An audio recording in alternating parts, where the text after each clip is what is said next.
And physiology. The name of the chapter is Circulatory System, chapter number 8 from your book. All organisms, including humans, have some kinds of fluid circulating in their body. These fluids help in transportation of substances to and from the various parts of the body. The circulating fluids and the organs involved in transportation of substances forms circulatory system of organism. So, in this chapter, we are going to study about circulating fluids in human, their composition and functions. So, starting with the chapter, the first topic, need for transport inside the body. Now, as you all know, every organ of our body requires circulating body fluids. For example, the first one, the digestive system. As you have studied in class 9th that process of digestion takes place in alimentary canal and digested food in the form of nutrients are to be carried from small intestine to all cells of the body. And for this, circulating fluids are required, that is, blood is required. Now, second is the respiratory system. For respiration, oxygen is required.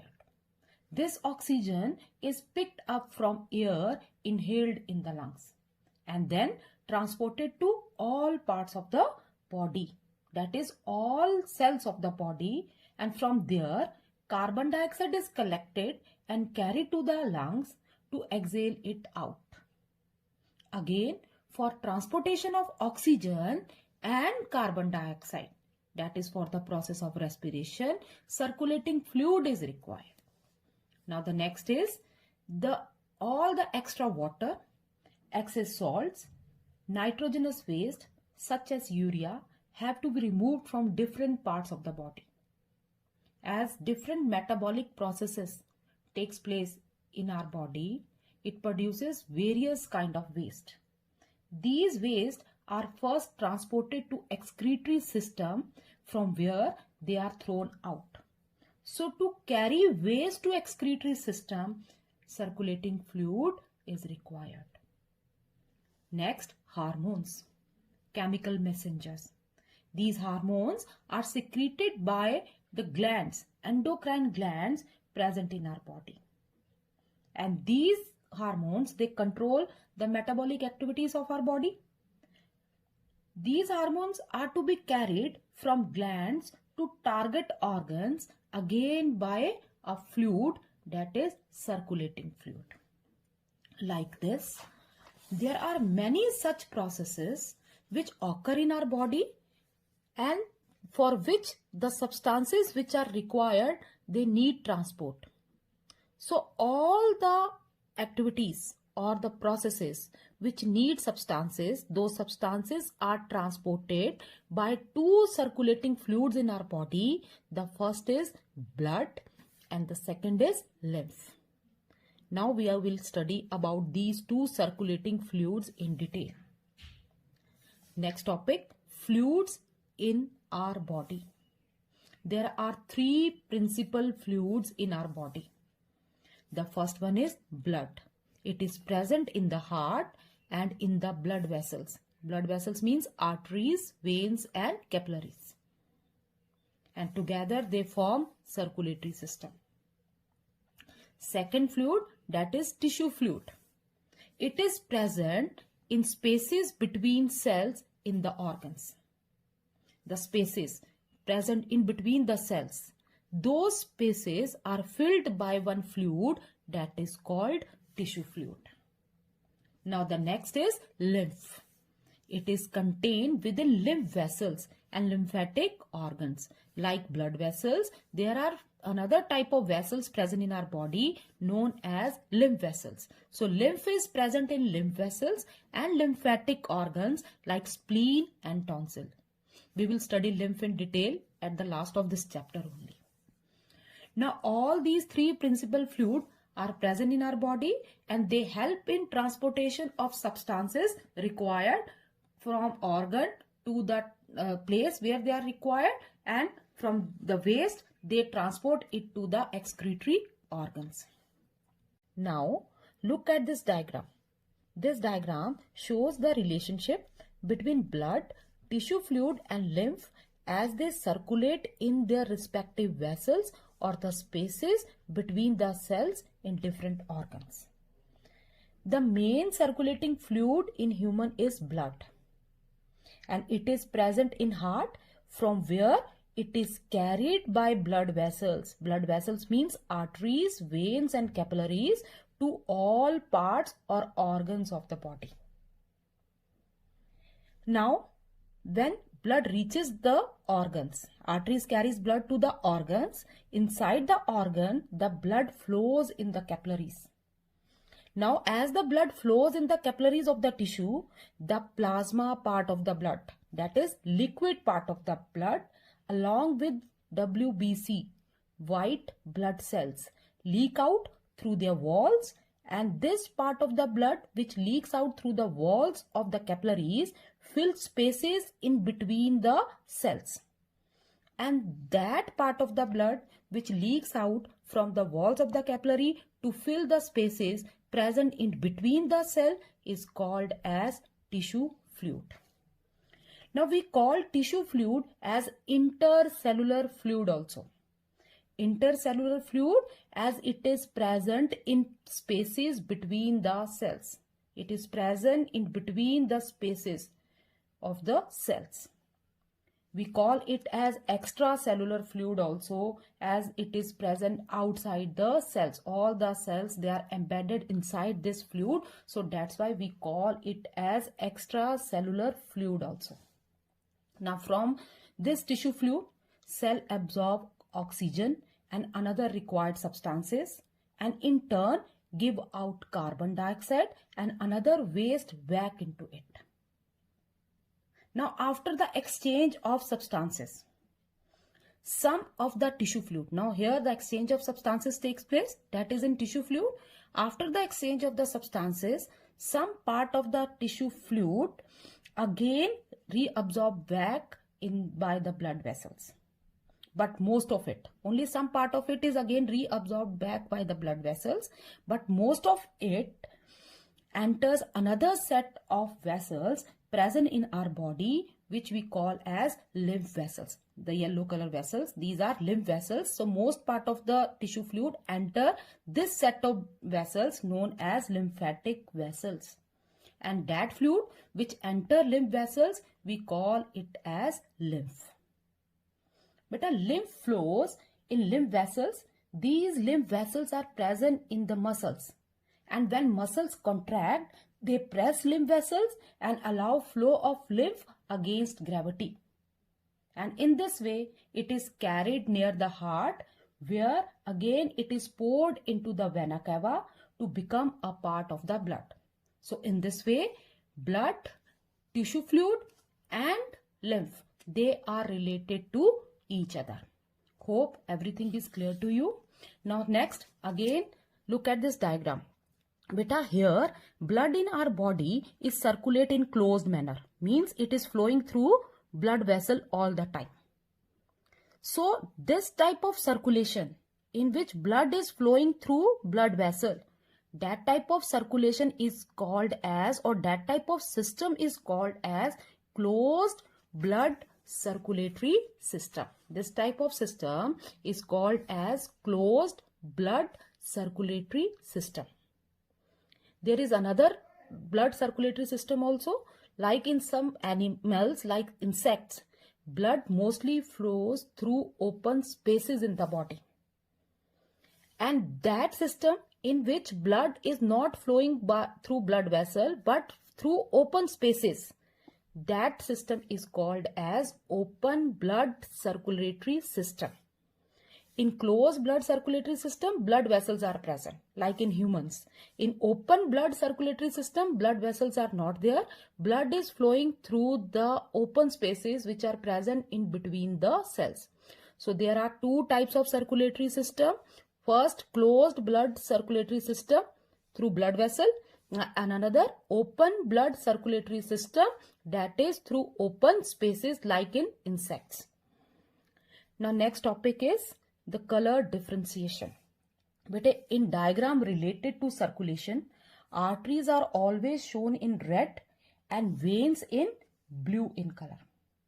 It doesn't mean that blood flowing through vein is blue in color. Blood is always red in color. Arteries carries oxygenated blood and it is bright red in color, and veins, they carry deoxygenated blood, so dark red in color. Now blue color in diagrams, blue color of vein in diagram is just to differentiate arteries from the vein. Hope this is clear to you that the blue color of the vein is to differentiate veins from the arteries, but the blood is always red in color. In arteries, it is bright red in color as it is oxygenated, and in vein, it is deoxygenated, so it is dark red in color. But if we look at the veins of our arms and legs, they appear blue. Now why it is so? This is because the color we see is the result of the wavelength of light which is reflected back to our eyes. Veins appear blue because blue light is reflected back to our eyes from these blood vessels, which are superficial and have thin muscular wall. Veins are superficial and they have thin muscular wall, so they reflect back blue color of light, that is blue wavelength of light, so that's why they appear blue in color. Now arteries and veins both carry blood.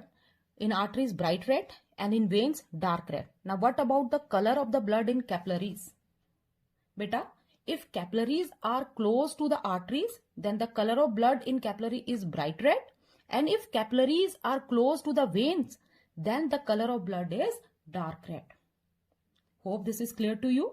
Now the next is non-circulating fluids.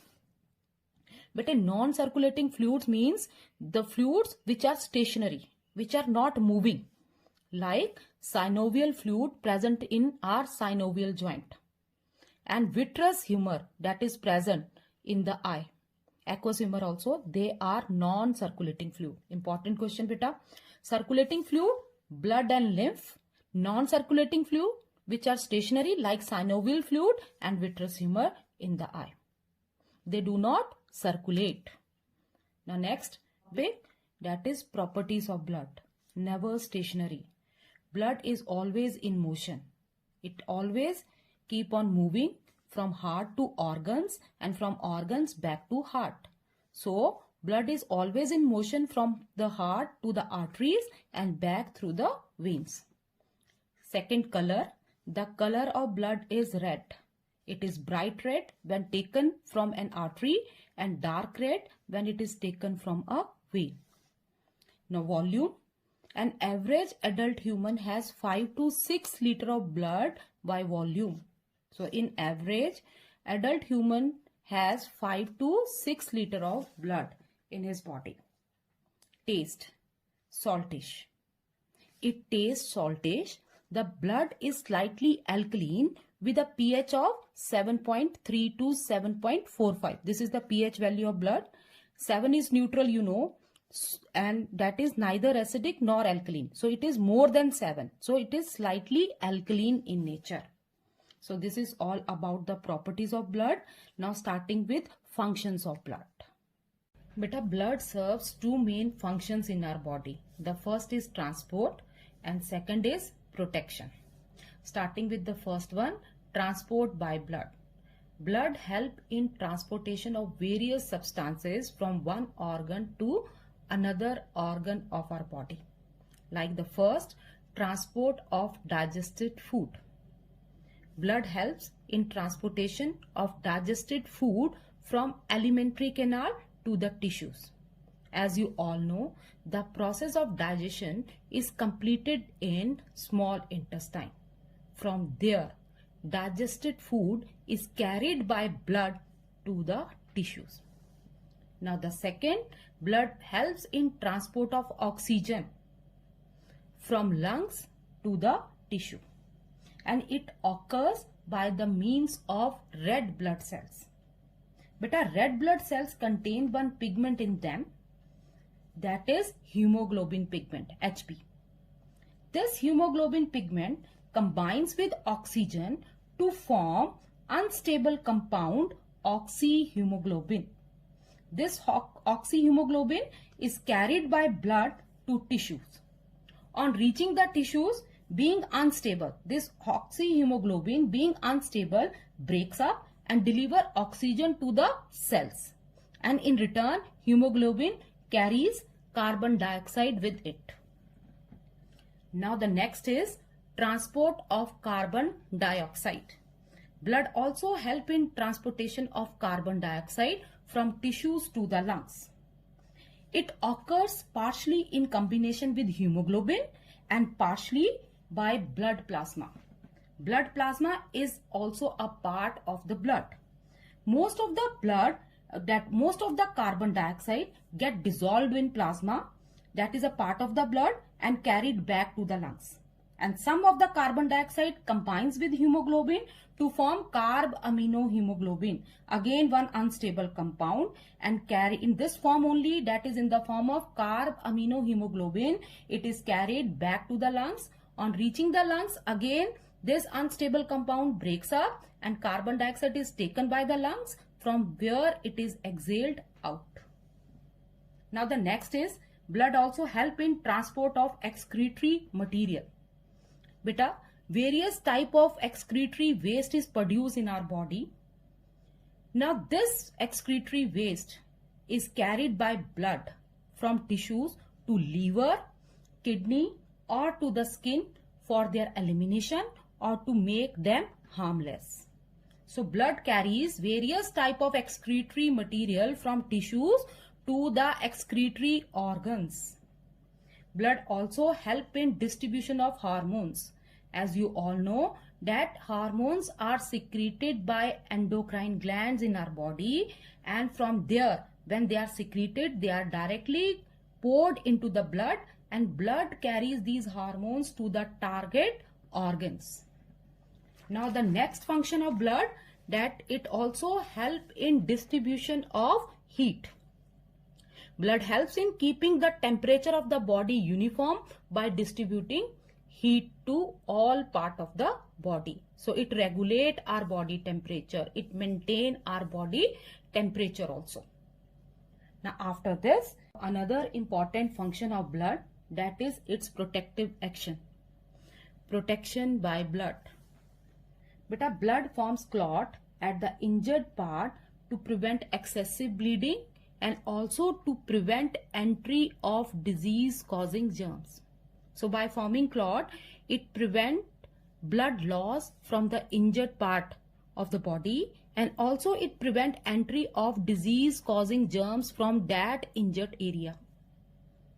The white blood cells which are present in blood, they protect our body from diseases by killing the pathogens or disease causing germs. Blood also produces antitoxins and antibodies. These are the proteins which kill germs or neutralize harmful substances produced by the germs, and in this way they protect us. So this is all about the functions of blood. Now let's start with the progress check given on same page, that is page number 92. First question, name the two fluids that circulate in the body, blood and lymph. In a colored diagram, why do we generally show the pulmonary artery in blue and pulmonary vein in red color? Because pulmonary artery carries deoxygenated blood, whereas pulmonary vein carries oxygenated blood.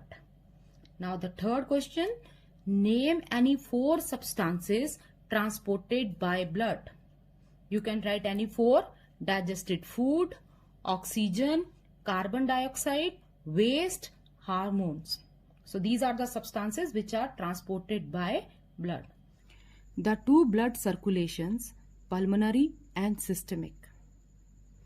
This diagram shows general plan of blood circulation in our body.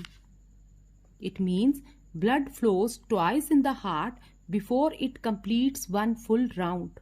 the short pulmonary circulation and the long systemic circulation. And for this reason only, as blood circulation in human body is called as double circulation also. In double circulation, the blood follows two routes, one for the oxygenated blood, this one for the oxygenated blood and another for the deoxygenated blood. Double circulation does not allow mixing up of oxygenated and deoxygenated blood. Now, explanation of the same circulation of blood, that is double circulation, with diagram. Our heart is four chambered: left auricle, right auricle, left ventricle and right ventricle. Now our heart is connected to lungs by two blood vessels, first pulmonary artery and another is pulmonary vein.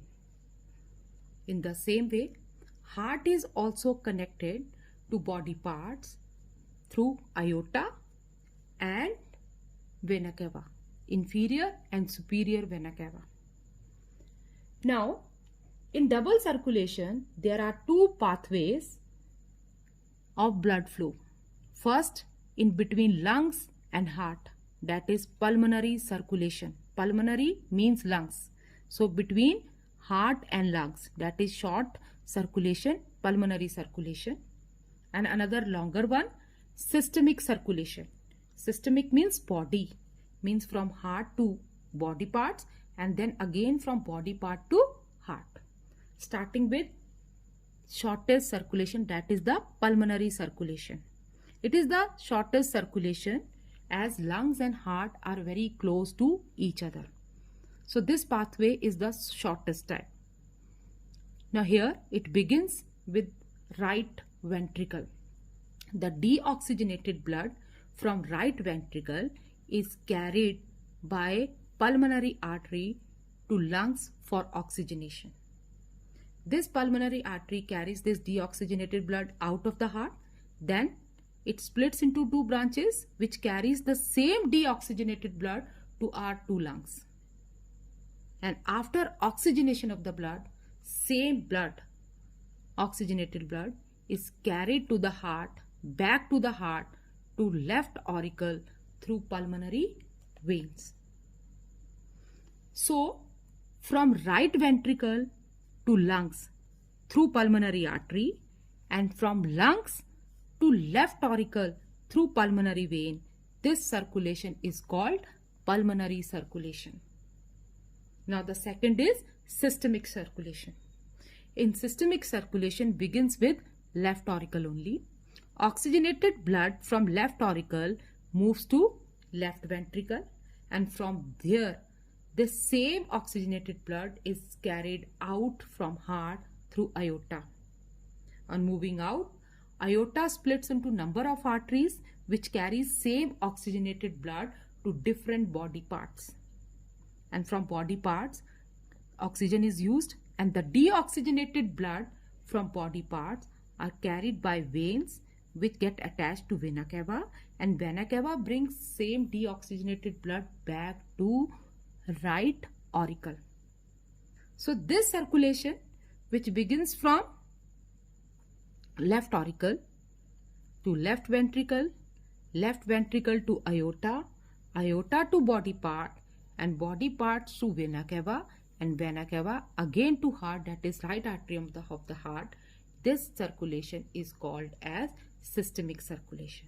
So here the same blood, first it moves from right ventricle to lungs and lungs to auricle, the first circulation, and then from right auricle to left ventricle and left ventricle to body parts and body parts again back to the heart. Second pathway of circulation, second circulation. So same blood is moving twice, that's why we call it as white blood cells, WBCs. We call them as leukocytes also. Leuko means white and cytes means cells. As they are white in color, so we call them as leukocytes or white blood cells. Beta, their main function, they help in body defense. they protect our body from pathogens. They prevent entry of pathogens or another foreign substances in our body. They act as a soldiers. Whenever any foreign substance or particle, pathogen enter our body, they move out from the blood vessel, they fight with them and kill them, and in this way they protect us from diseases. Now, they differ from red blood cells in number of ways. They have nucleus, they don't have hemoglobin, and they are amoeboid in shape. Means they can change their shape just like amoeba.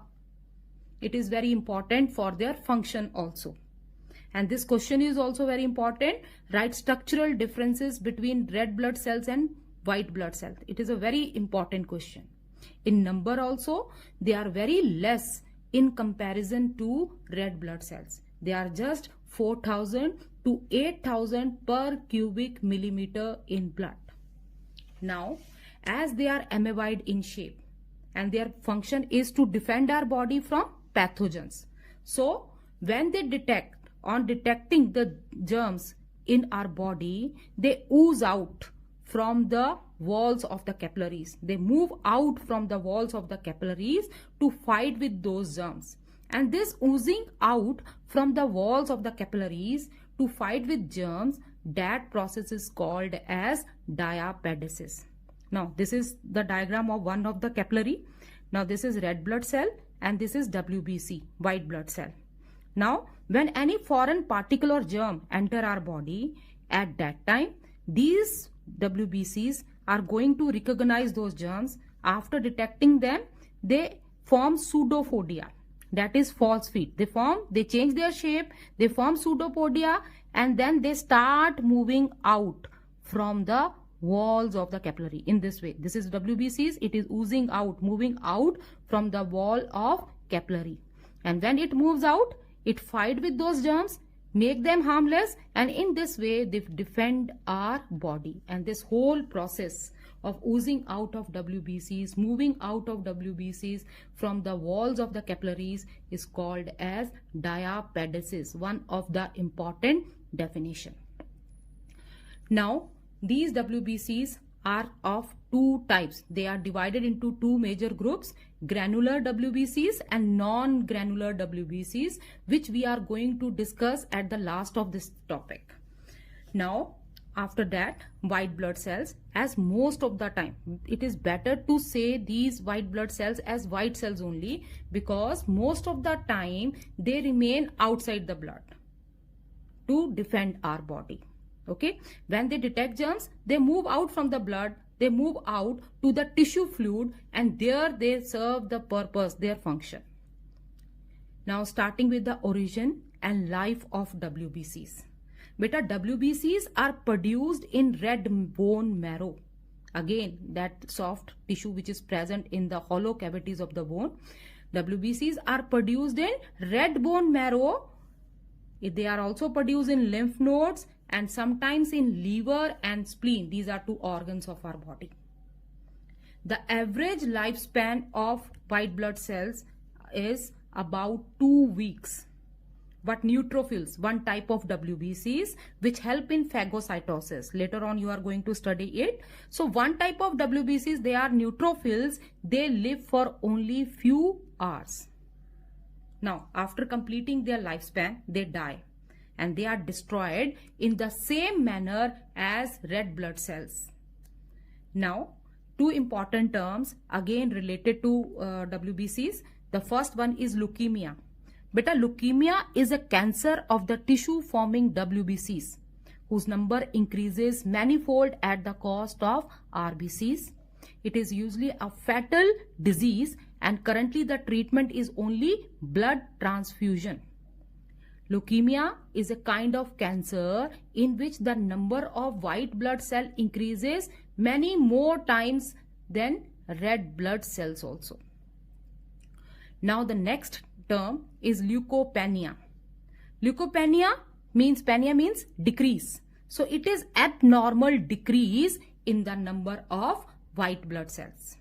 So hope this is clear to you. Definition of diapedesis and structural differences between white blood cells and red blood cells are two important questions from this that topic. Now next, starting with the functions of leukocytes, WBCs, that is body defense. Now the first function of WBCs is phagocytosis. Beta, phagocytosis occurs mostly when the cell is trying to destroy a kind of virus or infected cell. Which cells? WBCs. When they are trying to destroy a kind of virus or infected cell, at that time the process of phagocytosis occur. It is a process by which WBCs engulf or eat other harmful cells or pathogens. Now, this is a process in which most WBCs and particularly the neutrophils, one type of WBCs, engulf particle-like solid substances, especially bacteria. This is the definition which is given in your book. This is a defensive mechanism against disease germs. An abnormal increase in the number of WBC count to about 50,000 or more per cubic millimeter indicates some infection in our body. The normal number of WBCs is 4,000 to 8,000 per cubic millimeter, and their number increases only at the time of infection as they fight with those infection causing germs. So their number increases, and the process of engulfing disease causing germs, eating disease causing germs, that is known as phagocytosis. Now talking about the second function, that is inflammation. Beta, inflammation is the body's protective response against infection. Actually, it is the body's normal response to injuries or infections. It occurs at injured part due to reaction of tissues to injury, and this is to stop invasion of germs from the injured part. As you all have noticed, the swelling occur on the injured part, that is called as inflammation. You all have seen that whenever you got injury, that injured part of your body swelled up. That is inflammation.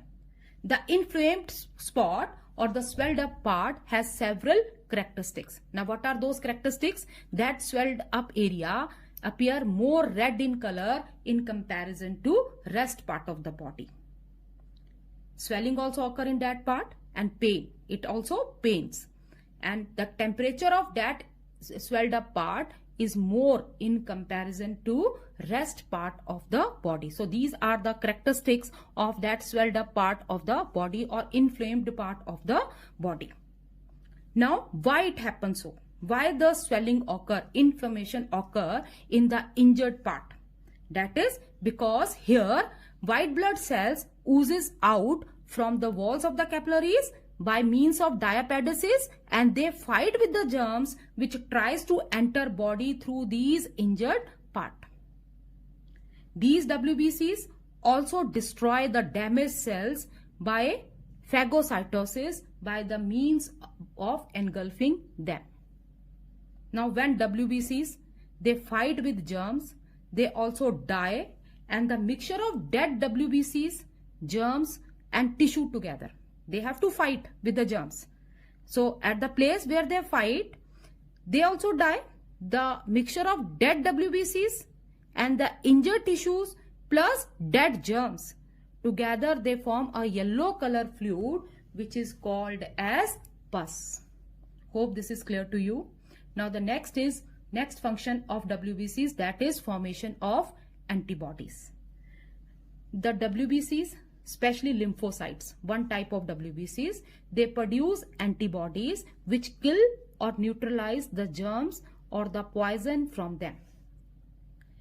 These antibodies are special type of proteins which are specific in their action. When germs or foreign substances enter our body, then these germs or foreign substances which are entering our body, we call them as antigens. They are known as antigens. So when germs or foreign substances enter our body, on recognizing these antigens or germs, antibodies are produced which release certain chemicals to destroy germs or to make them harmless. And after that completing their task, means after killing those germs or after making them harmless, they remain in the blood only, and they keep on circulating with blood throughout the body and protect our body from the same infection in future. So in this way, antibodies also help to defend our body from diseases. So hope everything is clear to you about the functions of WBCs. Now there is one more topic which is given in yellow column of your book, antibodies and antitoxins. Both are the important terms. So beta, when disease causing germs enter into our bloodstream, these disease causing germs when enter our blood, they produce certain poisonous substances called as toxins. Toxins means poison. And in response to these toxins, lymphocytes, type of WBCs of our blood, they produce chemical substances, mainly proteins, and we call them as antibodies. These antibodies, they circulate freely in our blood plasma. Now, these antibodies are specific in their action. Means antibodies are specific to toxin for which they are produced. The antibodies act as antitoxins. On recognizing these toxins, antibodies, they release certain substances which are called as antitoxins. And these antitoxins, they detoxify the poisonous effect of the toxin. Now, after that, antibodies, after doing their task, antibodies may persist long after the disease has been overcome. And the person who has recovered becomes immune to that disease. Once these antibodies are produced in the body of the person, they remain there in the blood and they make person immune to the same disease in future.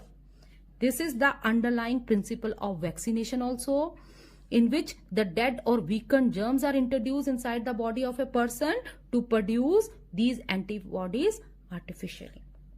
So this is all about this topic also. Now after this, there is a one progress check which is given here. So we will discuss this also. Name the following: the yellow colored fluid part of the blood, plasma, the respiratory pigment contained in red blood cells, hemoglobin, any two organelles absent in mature RBCs, endoplasmic reticulum, mitochondria. The process of WBCs squeezing out through the walls of the blood capillaries, diapedesis. Now second, mention the following: average lifespan of red blood cells, 120 days. Now next, range of RBCs per cubic millimeter in the normal adult human female, 4.5 million. The two major categories of WBCs, granular WBCs and non-granular WBCs. Now blood cells involved in leukemia, that are WBCs. Why? Is a fluid connective tissue and the most crucial component of the circulatory system. So sometimes it becomes necessary to inject blood into the body of patient undergoing surgical operations. And this is called blood transfusion. In blood transfusion, blood taken from a healthy person, donor, is introduced through one of the patient veins. Now, components of the blood are same for all humans. But then also there are various blood types. In fact, there are more than 40 blood groups, but all of them are not clinically significant.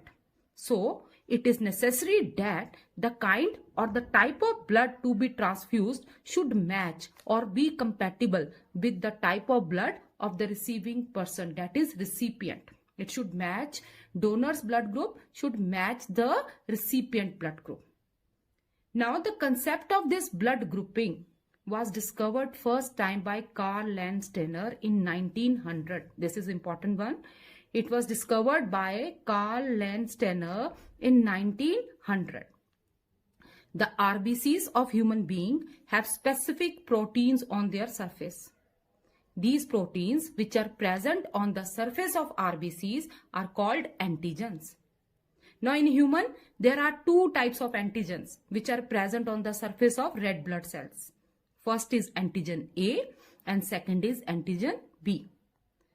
The plasma of the blood contain complementary proteins called antibodies with respect to the antigen that is present on the surface of RBCs.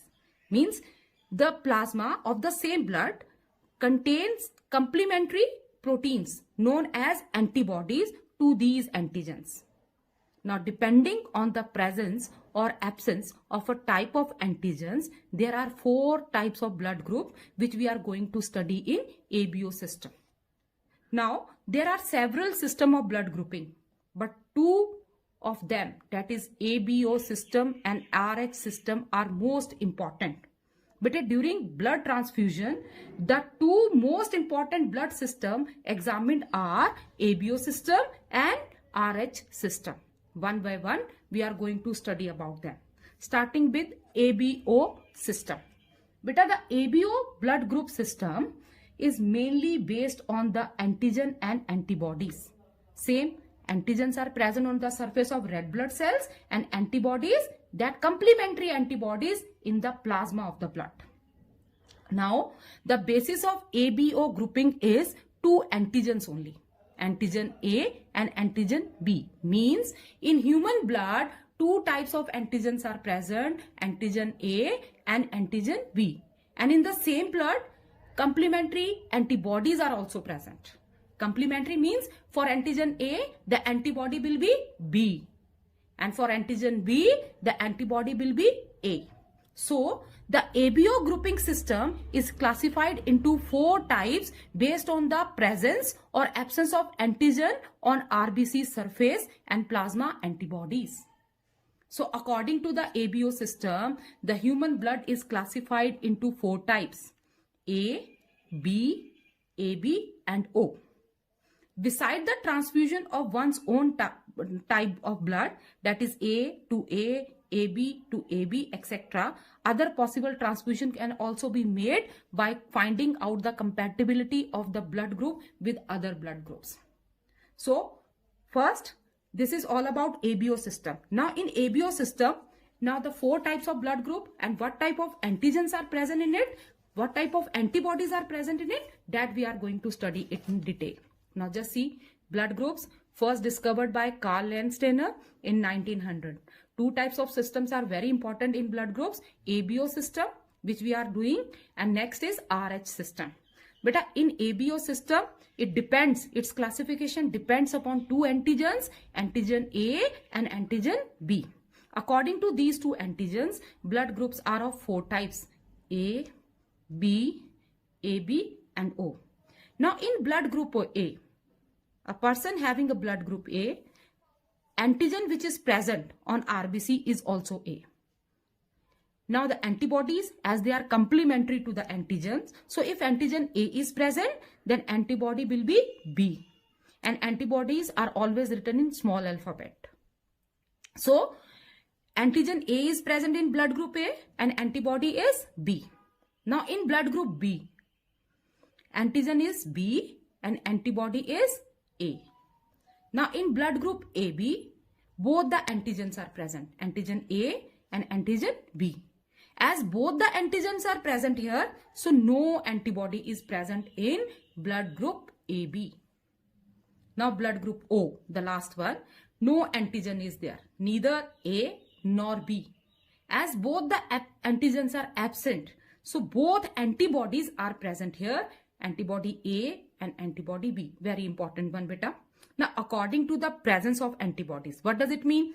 Like in blood group A, if antibody is B, it means that it will not allow antigen B to enter in the body of the person with antigen A. Means for the person having blood group A, antigen B is a foreign substance and these antibodies will not allow of those antigens to survive in the person's body with blood group A. So, this blood group A can receive blood, or to which to whom this person with blood group A can donate blood. That also we are going to start. Now these are the blood groups, antigens present, antibodies present. Now A will receive blood from blood group A because antigens are matching. So A will receive blood from the person with blood group A and blood group O. Now why O? But O and blood group O don't have any antigens. As they don't have any antigen, so they can give blood to any another blood group. So that's why blood group A will receive blood from A and O. And if they want to donate, then they can donate blood to person with blood group A because antigens are matching, and to a person with blood group AB. Why to AB? Because both the antigens are there. So A will be compatible with A. So they can donate blood to AB. Now B, antigen is B, antibody A. They can receive blood from blood group B and O and donate to B and AB. Again the same reason. Now blood group AB, rarest of the blood group. Now as they don't have any antibody, so they can receive blood from A blood group also, B also, because both the antigens are there. So they can take or receive blood from blood group A also, B also, AB also and O also because no antibody is there. But they can donate only to AB. They can donate only to AB. Now next is O. But O, as no antigen is present, but both the antibodies are there. So O will receive blood from O only. But O can donate blood to any another blood group of ABO system. As no antigen is present, it can donate blood to any of another blood group of ABO system. Means to A also, to B, AB and O. So according to this chart, blood group O, as it is donating blood to all other blood groups including itself. So blood group O is universal donor and blood group AB is universal recipient as it is receiving blood from rest of the blood groups including itself. I hope it is all clear. Now starting with the second type of blood group system, that is RH system. In addition to ABO blood grouping system, the another prominent one is RH blood group system. It is also one of the important system during blood transfusion, which is taken into consideration during blood transfusion. About 2/3 of the population contains the third antigen on the surface of red blood cells, and that antigen is known as RH factor or RH antigen. We call it as antigen D. This third antigen is antigen D, which is called as RH factor or RH antigen. Now this decides whether the blood group is positive or negative. If RH factor is present in an individual, then that individual is RH positive. And if an RH factor is absent, then individual is RH negative. Like say for example, my blood group is B positive. Means according to ABO system, my blood group is B. And the positive sign, it indicates that the third antigen D is also present on the surface of RBCs in my body. Now this RH system, the name that RH, that is RH stands for rhesus. Now this rhesus, that is the name of one common monkey in which the factor was first discovered. This is also very important. RH factor. Why do we call it as RH factor? RH means rhesus. It is the name of the monkey in which the first this factor or this antigen was discovered. Now, when the blood of RH positive person is transferred or transfused into RH negative person, the blood of the recipient develops antibody for this RH factor as it is a foreign substance for the RH negative person. Again, I am repeating, when the blood of Rh positive person is transfused into Rh negative person, the blood of the recipient developed antibody for this Rh factor, as it is a foreign substance for that Rh negative person. Now, if second time, now first time when the blood transfusion is done, at that time antibodies are produced in the person with Rh negative blood group. Now, if second time that Rh positive blood is again given to the same person, means Rh negative person, the antibodies produced by the first transfusion causes a reaction with the transfused blood, which may even lead to death. It is just similar to allergies, as antibodies are developed for the Rh positive factor, and this blood will not be accepted by the negative recipient. I hope this is clear to you. Now the next is another important topic from your book, that is Rh factor in pregnancy. Beta, Rh negative person also lives normal life like Rh positive person. Only problem arise during blood transfusion, as explained earlier, and during pregnancy, when Rh negative woman carries an Rh positive child in her uterus. The first Rh positive child will be normal, but if antibodies against Rh positive factor is produced in mother's blood during delivery of the baby, then if mother conceives a Rh positive child again within a short interval of time, the antibodies that were produced earlier at the time of first delivery of Rh positive baby will attack Rh positive fetus in uterus, leading to the death of the fetus or abortion. So just in these two cases, that is blood transfusion and pregnancy, Rh negative person faces problem, rest they live a normal life. Now we can write Rs positive as Rs plus, this like this, Rs positive, and Rh negative like this. So after this, hope everything is clear to you up to this. Now one progress check is given on page number 98. We will do this. The first is, state which of the following statements are true. Process of coagulation starts with the release of a substance from RBCs. False. Blood fails to clot readily in the case of deficiency of calcium. True.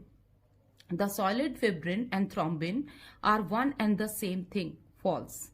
The clear liquid that oozes out after the formation of a clot is serum. Again true. Name the following. That is second question. First, the category of vitamin required for clotting of blood. Vitamin K. Any two diseases related to blood clotting. One is hemophilia and second is dengue fever. Third, the antibodies present in the plasma of O-type blood group. Antibody A and antibody B. Fourth, the animal for which Rh stands in contest of blood group. Rhesus monkey. So, heartbeat and cardiac cycle. You know that heart pumps blood. Its function is to pump blood. When heart is busy with pumping blood, the different chambers of the heart open and close, or we can say they contract and relax.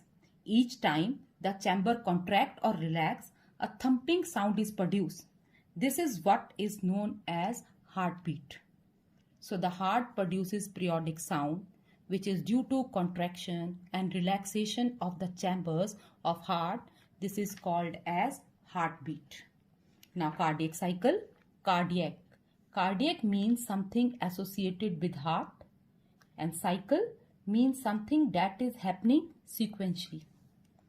So cardiac cycle is a sequence of events that is getting repeated in the heartbeat or in the heart.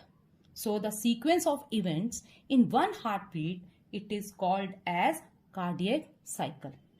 Now this cardiac cycle is divided into two main phases. First is systole phase and another is diastole phase. Now what does it mean?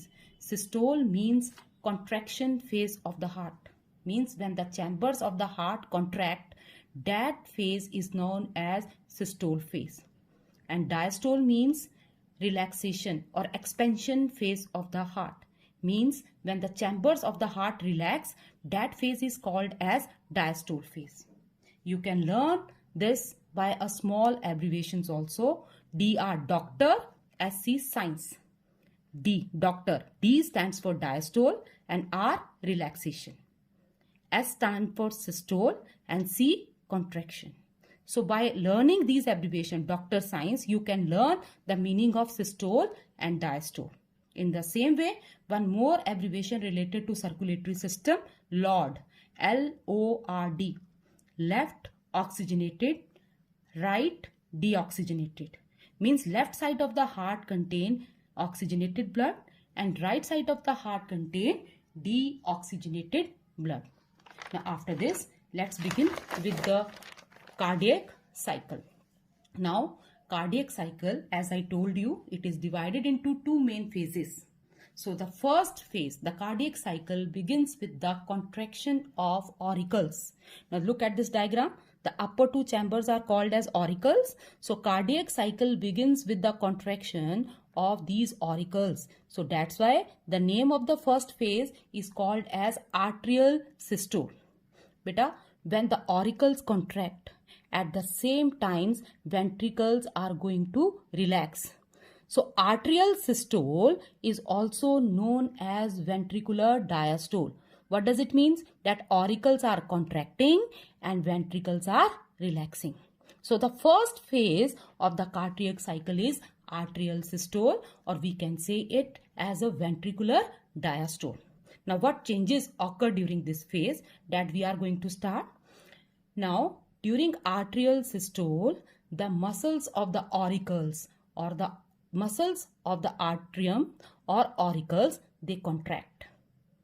Due to contraction of the muscles of our auricles, bicuspid and tricuspid valves get open.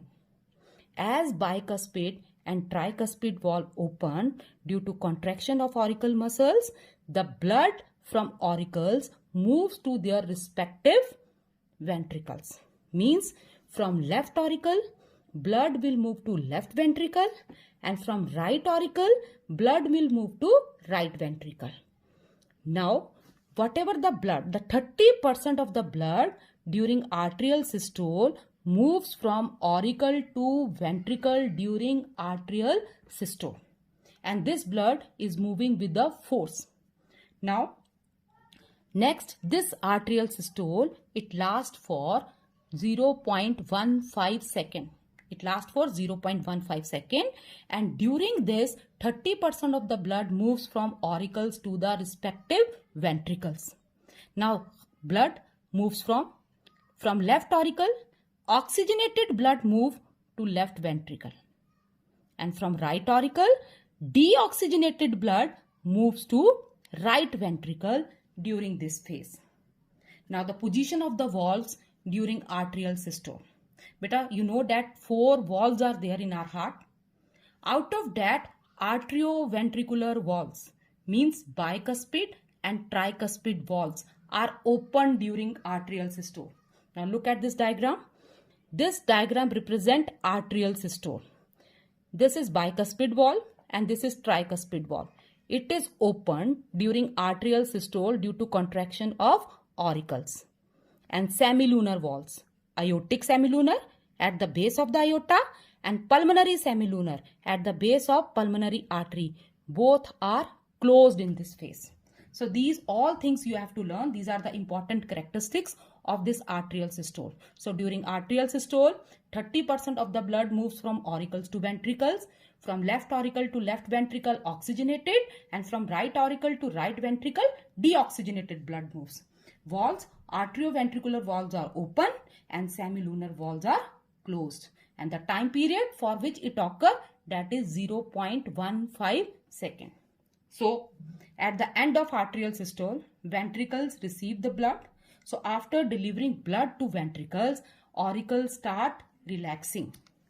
As auricles start relaxing, the second phase of the cardiac cycle begins, that is ventricular systole or arterial diastole. What does it mean? As ventricles are filled with blood, so as they have received blood, so the ventricular muscles start contract. Second diagram. As they have received blood, ventricles receive blood, so ventricles muscles, they start contracting. And at the same time, auricles, they relax. So that's why as ventricles are contracting, the phase is called as ventricular systole, and auricles are relaxing, so the same phase is known as arterial diastole. Now the time period for which it lasts, that is 0.30 second. Now during this ventricular systole, now ventricle muscles are contracting. Due to contraction of ventricle muscle, the first change which occurred during ventricular systole is closing of bicuspid and tricuspid valve. Due to contraction of ventricular muscles, bicuspid and tricuspid valve get closed. And at that time, when these bicuspid and tricuspid valve get closed, the first heart sound is produced, and that is lub. L-U-B-B, that is lub. That is the first heart sound which is produced by the closing of bicuspid and tricuspid valve at the beginning of ventricular systole. Very important one. So, first heart sound lub is produced due to the closing of bicuspid and tricuspid valve. These valves are closed due to contraction of ventricles. And at the same time, semilunar valves, aortic semilunar and pulmonary semilunar valves, they get open. As their direction is opposite to bicuspid and tricuspid, so they get open due to contraction of ventricles. So in ventricular systole, bicuspid and tricuspid valves are closed, and pulmonary and aortic semilunar valves are open. Due to which blood from left ventricle, oxygenated blood from left ventricle moves to aorta, and aorta carry it out from the heart to the arteries, and arteries deliver it to body part. And blood, deoxygenated blood from right ventricle moves to pulmonary artery. Pulmonary artery takes it out from the heart. It divides into two branches, and from those branches it delivers same deoxygenated blood to the lungs for oxygenation. So the important features: during ventricular systole, ventricular muscles contract. Time period is 0.30 seconds, and blood, movement of blood from left ventricle to aorta, oxygenated blood, and from right ventricle to pulmonary artery, deoxygenated blood. Valves, arterioventricular valves, bicuspid and tricuspid valve, they are closed. And due to closing of these bicuspid and tricuspid valve at the beginning of ventricular systole, first heart sound is produced, that is lub. And semilunar valve means aortic and pulmonary semilunar valves, they are open. Now another feature, chordae tendineae. I told you that these are the cord-like structures which hold the valve, that flaps of bicuspid and tricuspid valve in position. So they hold these valves, flaps of these valves in position, and they prevent their upturning due to pressure exerted by the contracting ventricles. So at the end of ventricular systole, blood from left ventricle move to the aorta, from right ventricle move to the pulmonary artery, and from there it is carried to their respective places. Valve, arterioventricular valve get closed, and semilunar valves are open.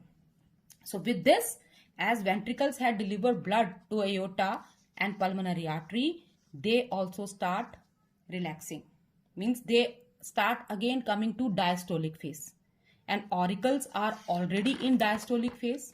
So for some time period of the cardiac cycle, that is for 0.40 second of the cardiac cycle, all the four chambers of the heart, all the four chambers means both auricles and both ventricles, they come in relaxed position.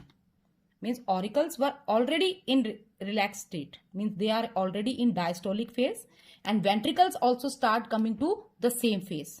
So for 0.40 second, all the four chambers of the heart are relaxing, and that phase of the cardiac cycle is called as joint diastole.